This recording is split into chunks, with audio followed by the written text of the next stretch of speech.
जय हिंद दोस्तों। तो मैं हूँ आपका दोस्त दिव्यांश सम्राट सिंह।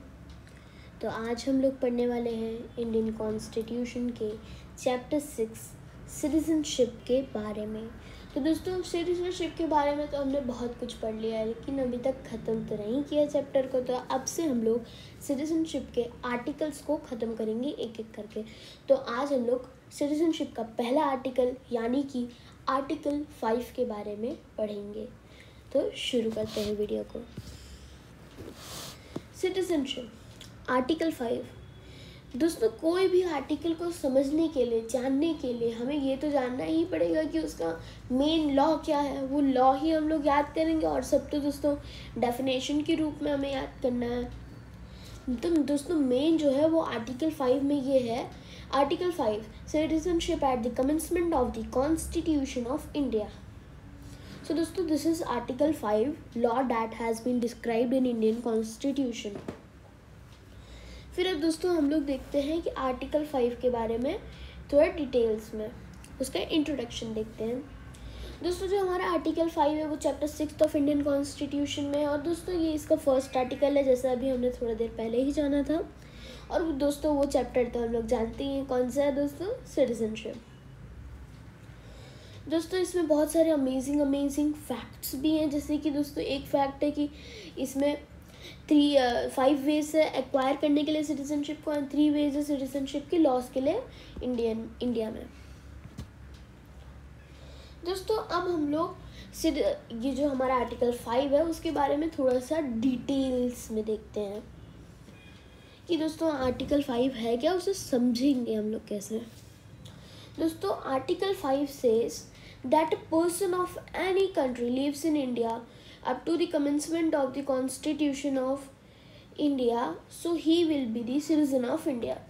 दोस्तों ये लाइन का पूरी सेंटेंस का मतलब ये बनता है, पैराग्राफ का मतलब ये बनता है कि कोई भी पर्सन जो मान लीजिए यहाँ पे इंडिया में रहता है या फिर कोई और देश का है और वो इंडिया में रह रहा है जब तक हमारा कॉन्स्टिट्यूशन का कमेंसमेंट नहीं हुआ था, यानी कि 26 जनवरी 1950। अगर उस वक्त वो था या फिर वो थे तो वो इंडिया के सिटीज़न रहेंगे और उनकी जो आगे की पुश्तें हैं वो तो सिटीज़न बन ही सकते हैं और रहेंगे भी एज़ पर दी रजिस्ट्रेशन। हम लोग जानते हैं डॉक्यूमेंट्स दिखा के हम लोग बता सकते हैं, और डिसेंट के द्वारा भी ये हो सकता है क्योंकि वो सिटीज़न तब बन चुके होंगे।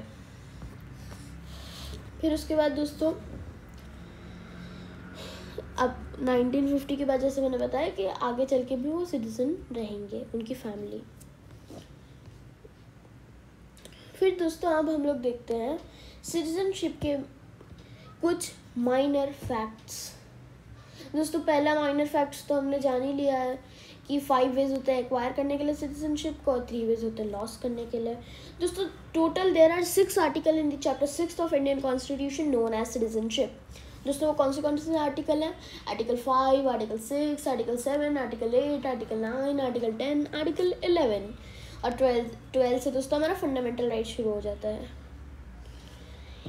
इन India there are some rights and articles which are only available to the citizens of India। दोस्तों ये बात को नोट कीजिएगा कि कोई भी इंडियन के कोई भी सिटीजन अगर है तो उनके पास हमेशा फॉरेनर्स से तो ज़्यादा पावर होती है, लेकिन उनके पास सिर्फ डेमोक्रेटिक ही पावर नहीं होती दोस्तों, उनके पास ज़्यादा राइट्स होते हैं जो हमारे पास सिर्फ सिटीजन्स के पास होते हैं, ना कि फॉरेनर्स के पास होता है। जैसे कि दोस्तों article 15 there should be no right against discrimination on the basis of 5 grounds. जैसे कि दोस्तों आर्टिकल 15 हो गया, 16 हो गया, 17 हो गया, 19 हो गया, ऐसे बहुत सारे आर्टिकल्स हैं दोस्तों। आप तो जानते ही हैं कि फंडामेंटल राइट्स का एक एक आर्टिकल अगर अंदर से देखा जाए, उसमें डिटेल में देखा जाए तो कितने बड़े बड़े होते हैं और कितनी सारी पावर्स देते हैं पर पर्सन।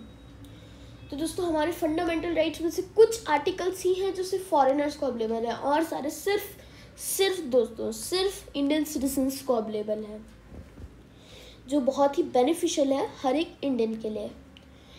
और इंडियन सिटीजन के लिए।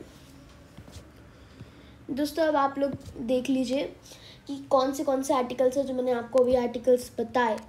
तो article 5 citizenship at the commencement of the constitution of India, article 6 right of citizenship of certain person who has migrated to India from Pakistan. दोस्तों article 7 right of citizen of certain migrants to Pakistan. दोस्तों article 8 क्या है? Right of citizen of certain person of Indian origin residing outside India. दोस्तों article 9 क्या है? Person voluntarily acquires the citizenship of foreign state not to be citizen of India. Continuance of the rights of citizenship. Parliament to regulate the rights of the citizenship by law. दोस्तों मैं थोड़ा सा आपको इसमें थोड़ा सा डिटेल बता देता हूँ।